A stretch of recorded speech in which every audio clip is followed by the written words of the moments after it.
Alright, kamusta mga MTV viewers? Salamat sa pagsubaybay nyo sa channel na to. As always, sana safe kayo, wala kayong COVID or kahit anumang sakit, sana healthy kayo. Sa mga A4 na bakunahan na rin kayo or magpabakuna na kayo, ako napakunahan na, i-feature ko yan some other time this week. Nakadalawang dose na ako dahil A3 ako. I have comorbidity and so far I'm happy na walang masyadong side effects sa akin. Anyway, ang i-share ko sa inyo this time is yung na-feature ko na before dito sa channel na to, which is itong Gaciron 800 lumens and itong Rockbros 800 lumens na spotlight. Napakita ko na sa inyo before yung modes nito, yung kanyang lakas, intensity ng ilaw, side by side comparison. Ngayon, anong i-feature pa natin sa dalawa na to? Maraming nagtatanong sa akin kasi kung paano daw buksan yung Rockbros. Ito, paano din daw buksan, napapalitan daw ba yung battery, nakikita ko rin sa mga bikepacking groups, mga nagtatanong. And this time, papakita ko sa inyo yung loob nito. First of all, disclaimer lang na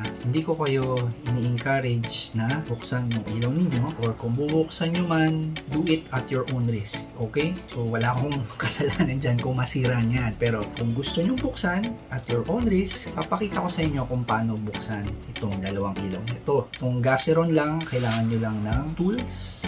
Papakita ko sa inyo later kung ano. Itong Rockbros, walang tools, pero kailangan maingat ka magbukas nito. Actually, pares, kailangan maingat ka magbukas nito. Tara, papakita ko sa inyo. Unahin natin yung Gaciron and susunod natin na bubuksan itong Rockbros 800. Let's go!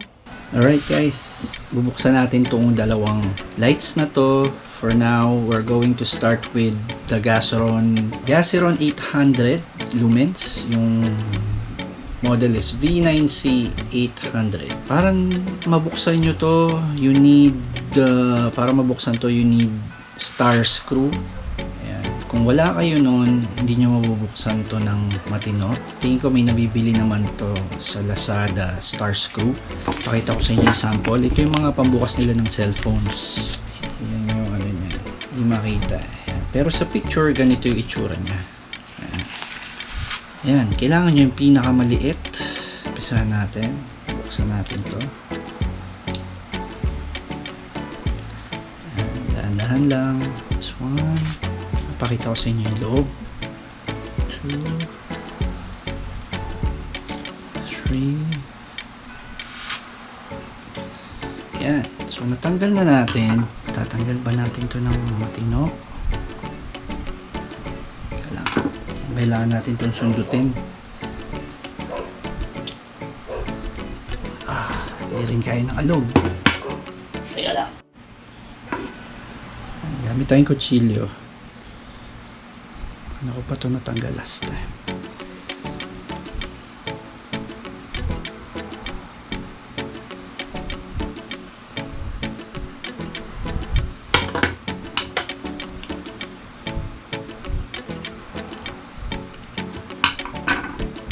Ano ba ito natanggal last time?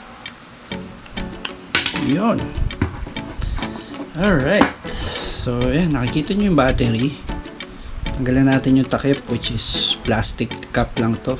Kita nyo na yung battery, di ba?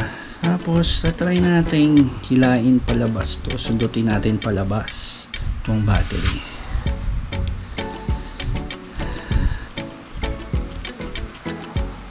Yun. Dahan-dahan lang, baka kasi may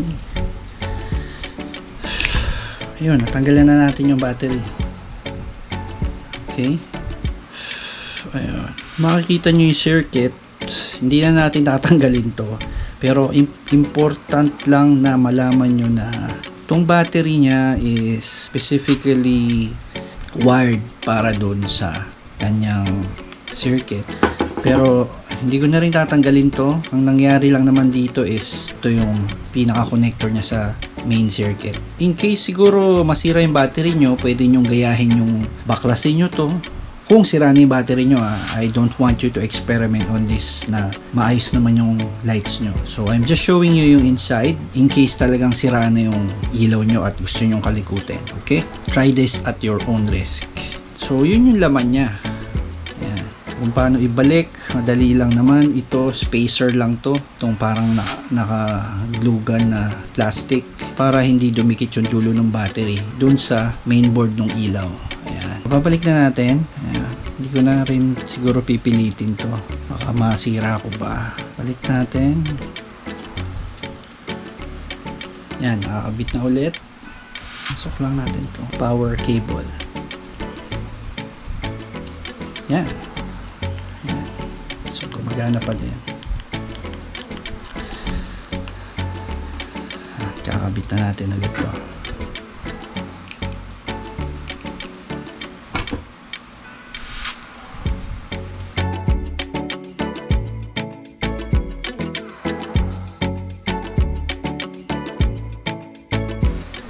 Hindi naman natin kailangan na sobrang higpit dahil mahirapan tayong buksan yan. So yan, ito siguro babaklasin ko lang dahil ibabalik ko yung pinaka cover niya na rubber for the USB port, yung charging port niya.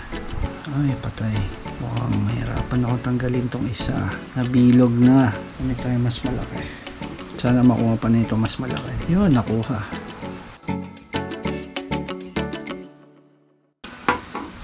Yun. Okay, babalik lang natin yung rubber cover niya. Actually dito pala yan. Ayan. So balik na natin.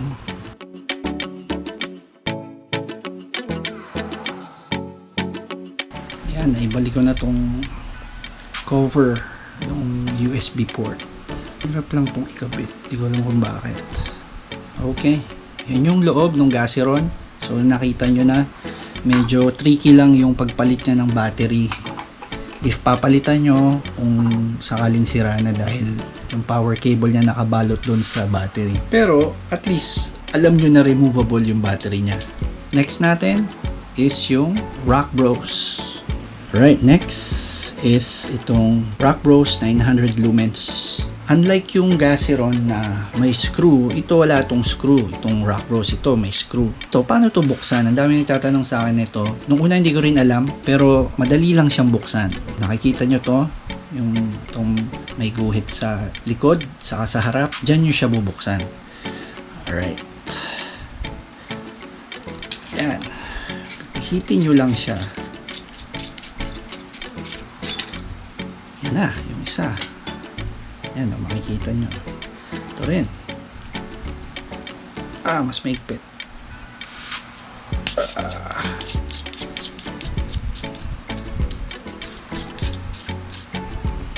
Yan, nakikita nyo na.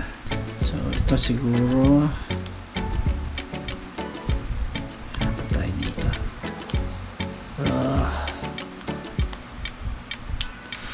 Yan yung lens nya, yun yung ilaw nya, yan yung heatsink. So gagawin natin, hilahin natin to. Hirap. Yan. So habang inihila nyo to, dapat itutulak nyo tong circuit na to. Ito, itutulak nyo to, dapat sabay. Pipit-pit na yung koko ko. Ingat lang kayo na huwag nyo masira yung circuit. Oops. Dapat sabay. Hirap. Mas mahirap lang itong tanggalin. Although mas madali siyang buksan dahil walang tools na kailangan.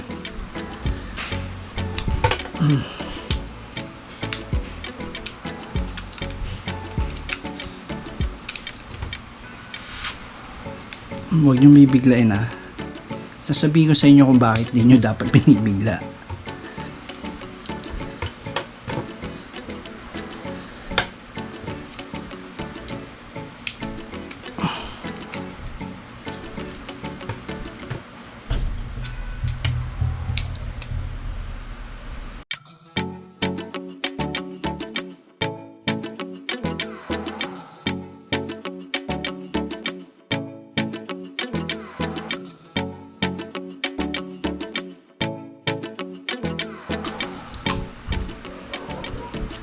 Yun.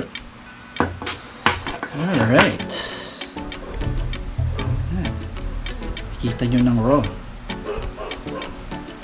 Okay. Ito na yung itsura niya.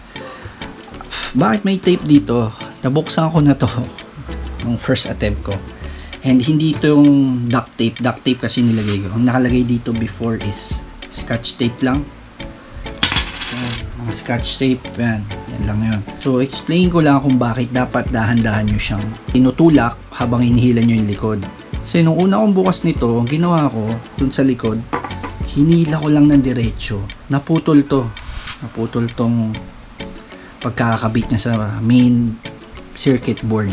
Ayan. Ginawa ko, hininang ko ulit yung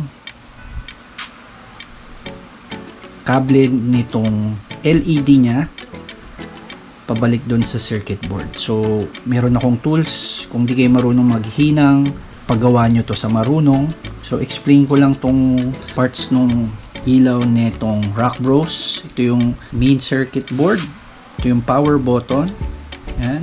Ito yung heatsink niya. Ito yung LED.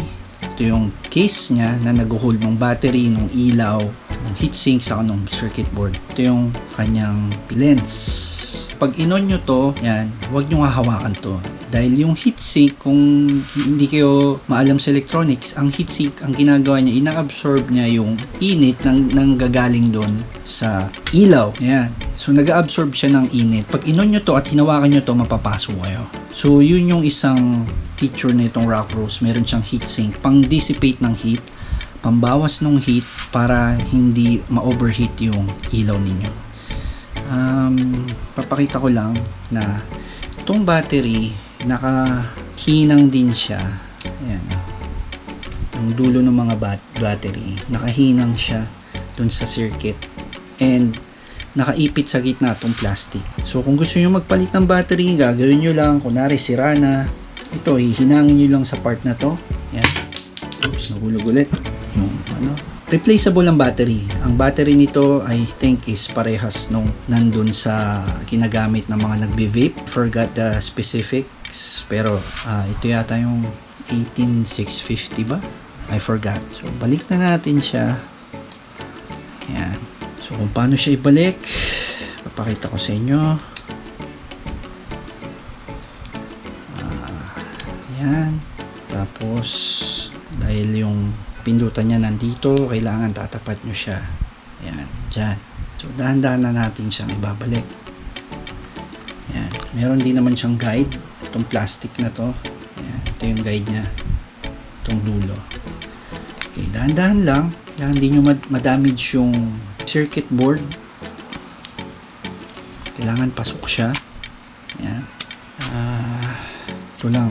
Jahe lang dahil nung una, scotch tape, mas madaling ilagay, mas manipis. Itong duct tape, mas makapal ng konti. So, ang hirap i-fit. Oops! Ano yung tumunog? Anyway, mukhang heatsink lang yon. So, let's proceed.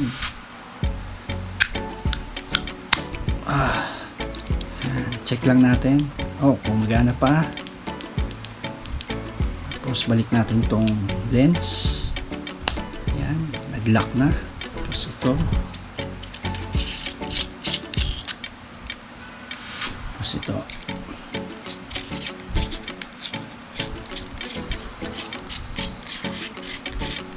Alright. So, that's it. Yan yung pagbukas ng Rockbros light. Ayan.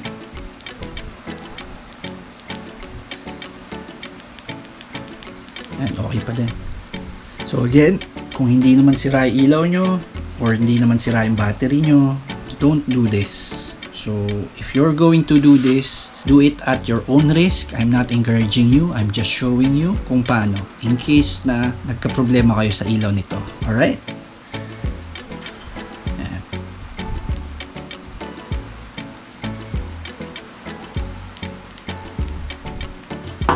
Before tayo mag-continue, flex ko muna tong bago kong t-shirt, Bonked PH. Sa Shopee, Bonked Activewear. Napakaganda nitong Bonked t-shirt dahil raglan siya, dry fit, kung ano yung mga ginagamit sa mga kilalang brands lang like Nike, and yung print niya, well sublimated, and Napakaganda. Para sa akin, komportable. Kung nainitan kayo, pwede nyo namang itaas yung sleeves. Yan. Tapos kapag maaraw, pwede nyo ibaba yung sleeves. Hanapin nyo sila on Facebook. Just search Bonkt or facebook.com/Bonkt. BONKEDPH. And sa Shopee, you can search for Bonkt Activewear. Anyway, tuloy tayo sa ating review. Again, itong Gaciron, nakita nyo yung loob, madali lang baklasin, kailangan nyo lang ng star screw. Yung battery niya, madali lang naman tanggalin dun sa power wire niya, kailangan maingat lang, pero hindi na natin binaklas dahil okay pa naman yung battery ko. Siguro in the future, kung masisira itong ilaw ko or yung battery, saka ako papalitan and papakita ko sa inyo kung sakaling magawa ko successfully. Pero hindi na natin din binaklas tong harapan na ilaw dahil ayoko magmarunong, hindi ko naman sa ulo yung schematics nito. At least nakita nyo na, tapos pinakita ko rin in case na matanggal yung rubber cover nito, pinakita ko paano baklasin to. All you need is star screwdriver. And yung Rockbros, you don't need any tools nito pag babaklasin nyo. Kailangan nyo lang pihitin dito rin. Pero napakahirap niyang tanggalin dahil yung una kong tanggal, hinila ko lang yung likod na part and naputol ko yung pagkakabit ng LED wire dun sa main circuit board ng ilaw. Kailangan tutulak nyo ng maigi, sabay yung body nung lagayan ng battery, tapos tutulak nyo yung headlight. So, paatras yung tanggal. So, nakita nyo naman yung in-explain ko sa inyo, meron siyang heatsink, yung ilaw niya, tapos yun nga, kung sakaling mapuputol niyo yung kable ng LED, ang ginawa ko, hininang ko siya. Kung wala kayong tools na ganon, punta lang kayo sa nagre-repair ng electronics, pahinang nyo lang yon, tapos okay na siya. Pero mahirap din ibalik basta-basta, kailangan maingat ka rin and nasa pwesto rin dapat yung button nung main circuit board ng ilaw. Sana nagustuhan nyo yung review natin. And again, disclaimer, hindi ko kayo ini-encourage na baklasin yung ilaw nyo kung okay naman siya, kung wala namang damage, kung nag-on naman. Ever gusto nyong baklasin or babaklasin nyo, trip nyo lang, do it at your own risk. Wala akong kasalanan dyan. Pinakita ko lang sa inyo kung paano baklasin ng maayos para mapalitan yung batteries ninyo in case na may sira na. So, let me know kung anong tingin nyo dito sa episode natin na to. Sana makatulong to if ever in case na masira yung Gaciron V9C 800 nyo, 800 lumens, or yung R1 800 na 800 lumens na Rockbros spotlight. Salamat mga kapadyak. Have a good day. God bless and safe ride always.